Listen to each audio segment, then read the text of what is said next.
Allah Bapa, Anak, dan Roh Kudus, terima kasih untuk kebaikan Tuhan dalam kehidupan kami setiap hari. Terima kasih untuk cinta kasih-Mu yang boleh kami rasakan, nikmati, syukuri hari demi hari. Kebaikan-Mu kiranya senantiasa memampukan kami untuk juga berlaku baik, peduli, perhatian kepada sesama. Sehingga apa yang menjadi ibadah ritual kami, itu boleh mewujud melalui sebuah aksi sosial yang punya dampak bagi sesama. Saat ini setiap kami telah siap dan sedia untuk mendengarkan, merenungkan, dan juga terlebih menjadi pelaku sabda yang setia. Berfirmanlah, ya Allah, karena kami siap untuk mendengarkan. Amin. Lukas pasal 4 ayat 22 sampai ayat yang ke-30. Lukas pasal 4 ayat 22 sampai ayat yang ke-30.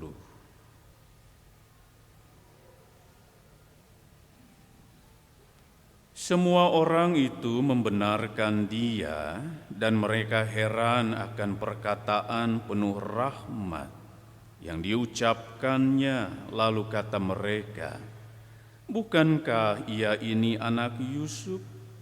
Kemudian berkatalah ia kepada mereka, tentu kamu akan mengatakan pepatah ini kepadaku, hai tabib, sembuhkanlah dirimu sendiri, perbuatlah di sini juga, di kampung halamanmu ini, segala yang kami dengar yang telah terjadi di Kapernaum.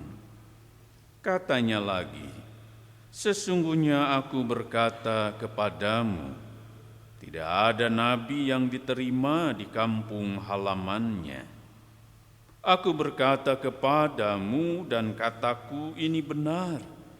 Pada zaman Elia terdapat banyak janda di Israel, ketika langit tertutup selama 3 tahun dan 6 bulan, dan ketika kelaparan yang dahsyat menimpa seluruh negeri. Namun Elia diutus bukan kepada salah seorang dari mereka, melainkan kepada seorang janda di Sarfat, di tanah Sidon. Pada zaman Nabi Elisa banyak penderita sakit kulit menular di Israel, dan tidak seorang pun dari mereka yang ditahirkan selain Naaman, orang Syria itu. Mendengar hal itu, semua orang di rumah ibadat itu sangat marah.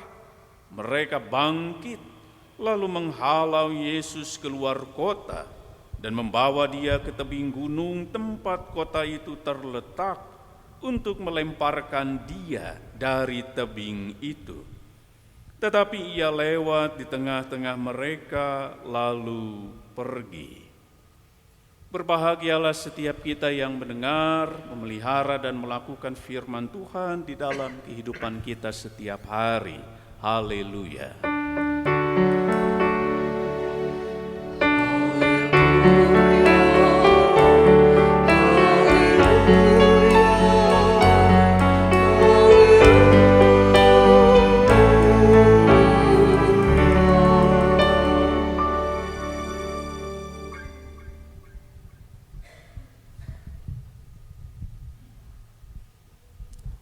Dalam naskah Siksa Kandang Karesian terdapat 4 paharam. Sesuatu yang diharamkan dan tidak boleh dilakukan. Karena kalau itu dilakukan, maka seseorang itu punya yang namanya catur buta. sifat buta, sifat raksasa yang merusak. Dan ada 4, yaitu wirang, marende, burangkak, dan mariris. Terkait mariris, Bapak Ibu dan saudara-saudara, kalau orang Sunda bilang mariris ini menunjukkan orang yang kalau disimpulkan pikas sebelen. Orang yang mariris itu dia orang yang biasa merampas dan memeras, nipu, maling. Dia tidak peduli orang lain.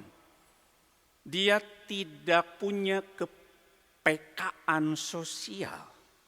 Dia masa bodoh. Mau orang lain kajejek kalayak, mau orang lain tumbang sakit, menderita, lapar, ia tidak peduli. Orang yang mariris itu punya sifat buta atau raksasa, biasanya dudupak, sesepak, tetepak.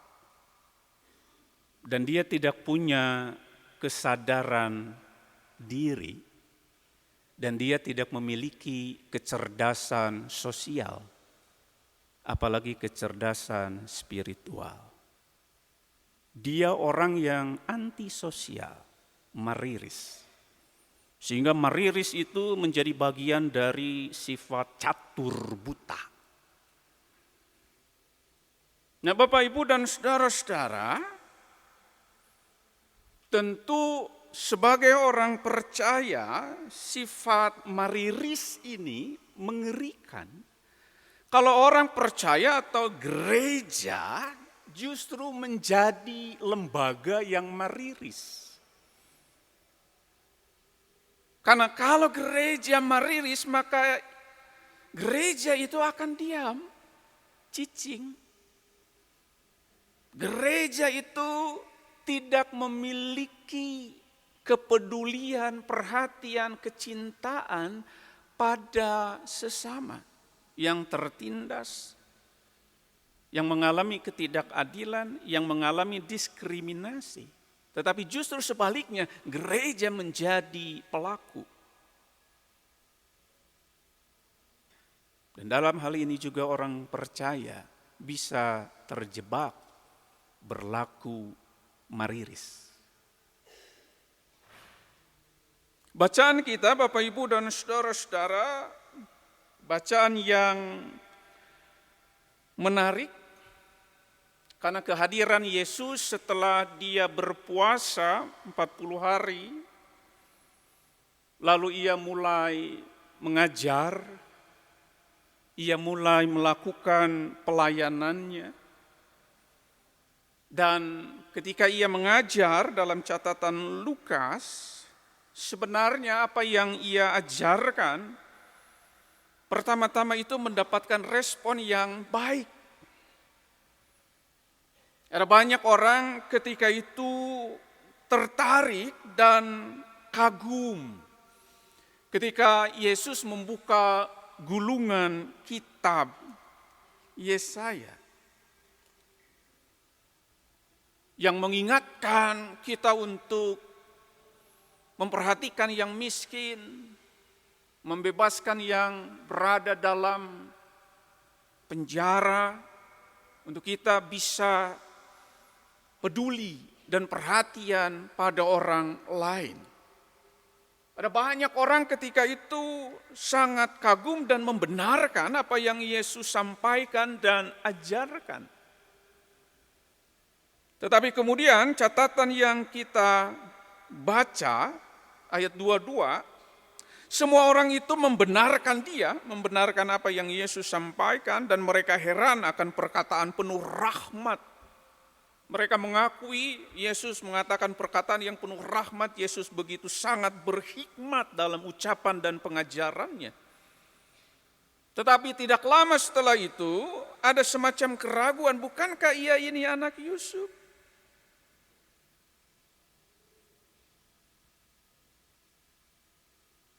Nampak biasa perkataan itu, tetapi punya nuansa meragukan.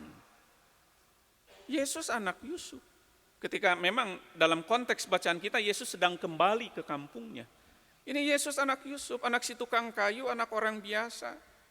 Anak yang tidak punya pendidikan yang baik. Orang biasa-biasa saja. Ini Yesus, anak si Yusuf itu. Tapi ia mengajar. Ada muncul keraguan dari banyak orang. Dan Yesus memang merespon itu. Yesus merespon itu. Sehingga kalau kita baca dengan teliti mulai dari ayat 23 sampai 30, Yesus memberikan respon yang begitu luar biasa.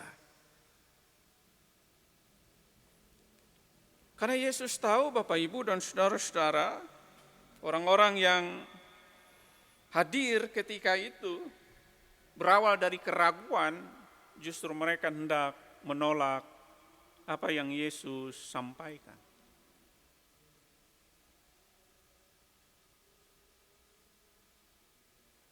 Dan mereka tentu orang-orang itu merasa, oh kami justru lebih dari Yesus, bahkan dari orang tuanya Yusuf. Kami umat pilihan Allah.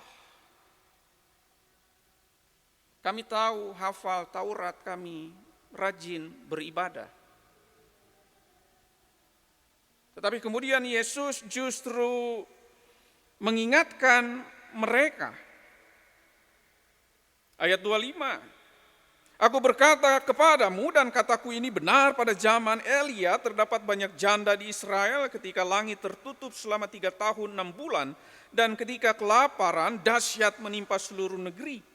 Namun Elia diutus bukan kepada salah seorang dari mereka. Berarti termasuk bagi yang mendengar ketika itu, bukan bagi kamu semua. Melainkan kepada seorang janda di Sarfat, di tanah Sidon. Artinya Yesus justru mau membuka paradigma mereka dan ruang mereka untuk berpikir bahwa kehadiran Injil itu, berita baik itu, dan Yesus mau mengajarkan, itu diberitakan bagi dunia. Bukan hanya bagi orang Israel. Bukan hanya bagi orang-orang yang merasa cakap dan layak menerima itu. Karena itu Yesus kemudian menggambarkan, dulu loh Elia itu diutus. Ada banyak janda di Israel, tapi Elia mendatangi janda Sarfat di Sidon. Dan ketika zaman Nabi Elisa, banyak orang menderita sakit kulit yang menular. Di Israel pun banyak, orang Yahudi pun banyak. Tetapi yang disembuhkan tidak dari salah satu mereka. Tetapi yang disembuhkan adalah Naaman, orang Syria. Dan dengan apa yang Yesus katakan dan sampaikan itu, orang-orang yang mendengar itu marah. Mereka tidak senang, mereka tidak suka, mereka bangkit. Lalu menghalau Yesus keluar kota, membawa dia ke tebing gunung tempat kota itu terletak untuk melemparkan Yesus dari tebing itu. Mereka tidak senang dengan Injil yang Yesus beritakan yang adalah kabar baik, beja hade, beja bunga. Mereka tidak senang. Karena yang menyampaikannya adalah Yesus, anak Yusuf itu yang pertama. Lalu karena Yesus justru mengkritik pemahaman paradigma mereka. Bahwa Injil itu, berita baik itu, tidak semata-mata bagimu. Tapi bagi banyak orang. Karena itu ibadahmu itu jangan terjebak hanya ibadah ritual. Tetapi ibadahmu harus mewujud menjadi ibadah sosial. Ibadah nu endah mun boga faedah. Orang Sunda katakan, ibadah kudu ngaubah jeung boga buah. Itu ibadah. Dan sebagai orang percaya, sebagai gereja tentu kita diingatkan. Bagaimana ibadah kita, bagaimana ritual yang kita lakukan itu harus punya dampak secara sosial. Kalau tidak berarti kita punya salah satu sifat catur buta, meriris tadi.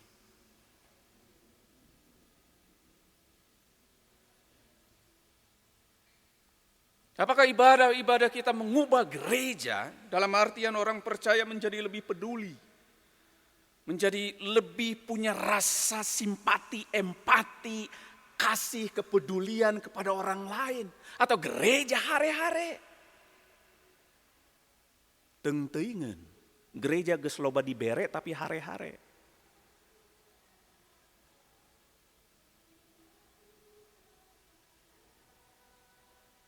Tema hari ini Bapak Ibu dan Saudara-saudara memberitakan kabar baik, tugas, panggilan, pelayanan dan tanggung jawab gereja.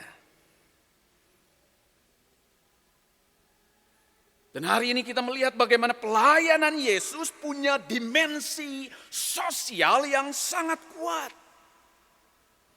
Dan kita tahu itu dari pengalaman perjalanan selama kurang lebih 3,5 tahun pelayanan Yesus. Nah, karena itu hari ini kita belajar 3 hal. Yang pertama, beja bunga ulah balanga. Sebagai gereja kita harus memberitakan beja bunga atau beja hade atau kabar baik atau Injil. Orang Sunda bilang Injil nu hirup teh nu kumaha, ya beja bunga, beja hade. Dan orang yang menyampaikan beja bunga pasti mual balanga. Mual balanga lakuna, mual balanga hirupna. Ketika ia mengatakan, aku Injil yang hidup, aku Injil nu hirup. Maka apa yang ia dengar dalam ibadah ritual tentang kasih, dalam ibadah sosial ia hidup di dalam kasih. Bukan sebaliknya. Nah kalau kita mariris, maka ibadah ritual kita diingatkan tentang kasih, sosial kita justru membenci. Kita diingatkan untuk setia, tapi ibadah sosial kita, relasi sosial kita dengan yang lain justru kita mendua. Harusnya kita taat tapi kita sering khianat, harusnya kita rendah hati, seringkali kita tinggi hati. Harusnya kita menghormati orang lain tetapi seringkali kita merendahkan. Harusnya kita jujur tapi seringkali justru kita berbohong. Ibadah rajin gibah hayu. Ibadah resep kalakuan geuleuh. Dalam ibadah ritual kita sukacita, kita tersenyum, kita seri. Tapi dalam relasi sosial kita nganyenyeri, batur. Dalam ritual kita diingatkan melindungi.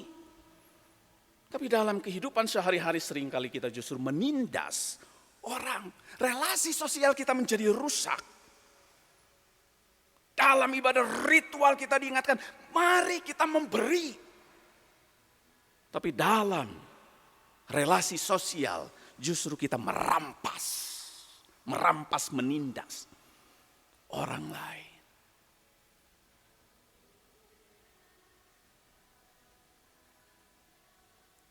Karena itu mun pendeta ibadah ritualnya benar, maka pendeta dalam relasi sosialnya bentak. Tapi mun henteu bener buta. Teu bisa nempo. Taradaek nempo. Batur gering, batur susah.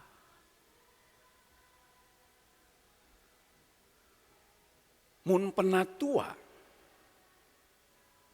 ibadah ritualnya tidak benar. Dia penatua, maka dalam relasi sosial dia bisa mendua. Karena itu beja bunga. Kita sudah menerima beja bunga, ulah balanga dina laku. Yang kedua, beja bunga sing amanah. Kita itu harus amanah berarti menjadi sekali lagi Injil nu hirup.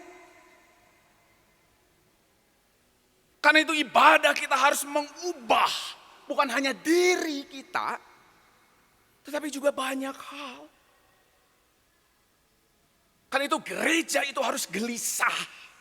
Kalau orang lapar, kalau orang miskin, kalau orang mengalami diskriminasi, gereja harus gelisah. Mun teu bisa mantuan, mun teu bisa nanaon, gereja harus gelisah. Karena gereja seharusnya berbuat dan melakukan sesuatu.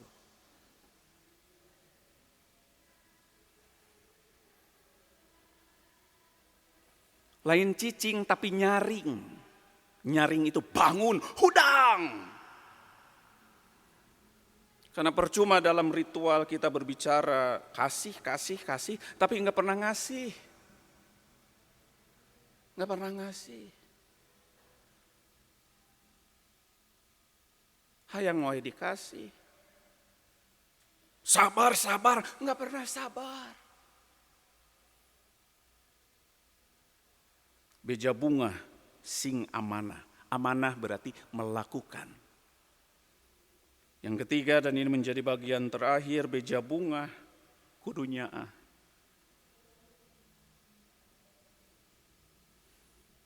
Mun nyaah ulah ngabeda-beda. Mun nyaah kudu lain ukur kadulur tapi oge kabatur.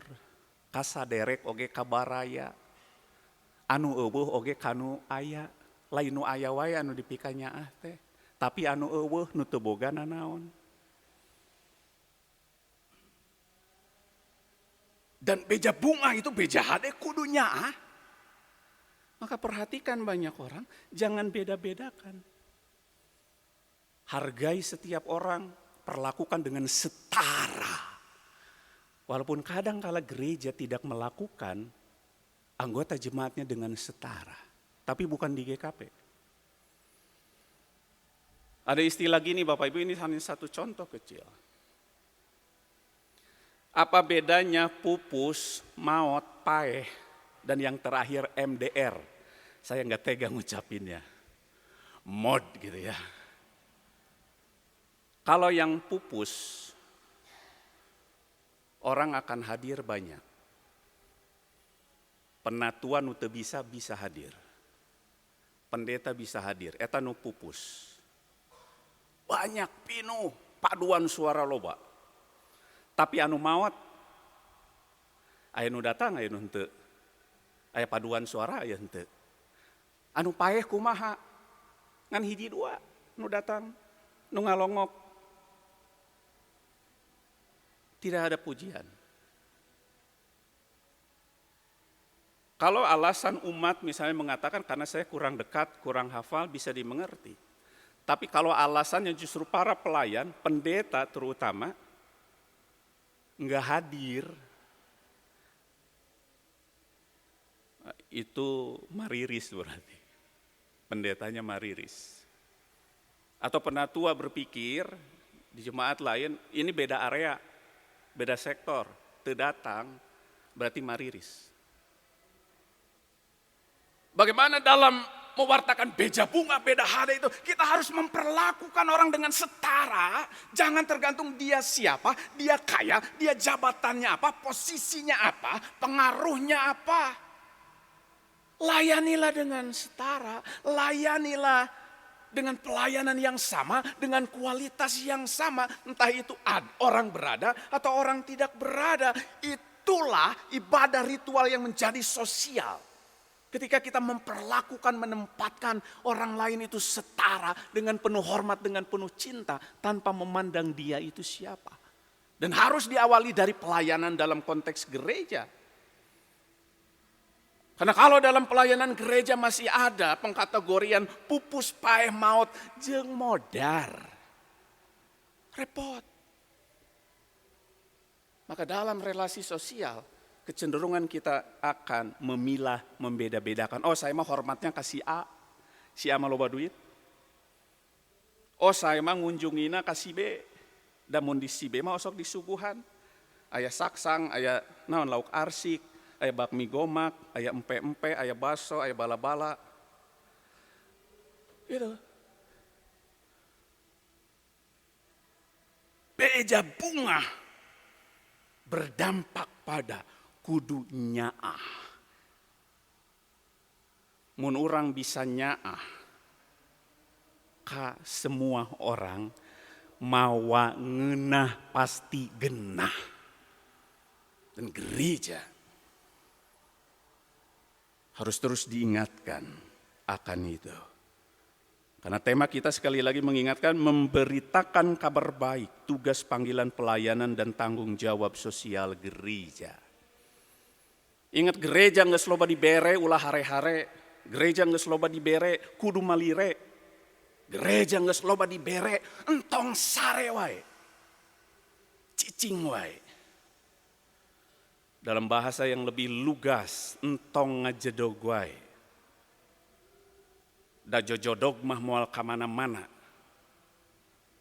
Tapi nyaring, hudang. Dan wartakanlah berita baik itu, kabar baik itu. Bahwa Allah mencintai, mengasihi banyak orang tanpa membeda-bedakan strata status sosial.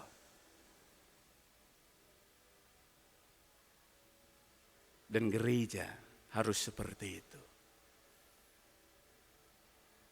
Kiranya firman Tuhan mengingatkan setiap kita. Amin.